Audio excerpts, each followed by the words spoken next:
And we don't cut the briskets, we don't trim them, right? Nope.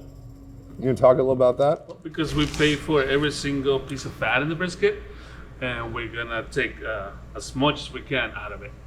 So the way they come, we're just gonna put some rub on it, and then we're gonna take it to the smoker. Yeah, right? You can always trim it up afterwards when you're done, you know? And but that's true, you know? I mean, so what we're doing when we're cooking this brisket is two basic things. One, we're trying to separate the fat solids from the fat liquids, right? And then two, we're trying to break down the connective tissue. We want that fat to separate and drop down into the meat. I've had some arguments with people on whether or not these briskets lose fat out of the fatty part of the brisket. And I've won every one of those arguments because I've walked them out to my smoker and I've shown them all of the fat that is sitting in the bottom of my smoker.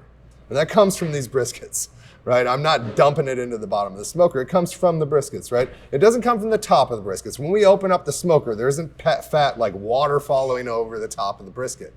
It's dropping out of the bottom. It comes out of here. Now, why is that all important? Okay, so I know that that fat inside of that meat, when it drops out, it needs to be replaced with something, okay?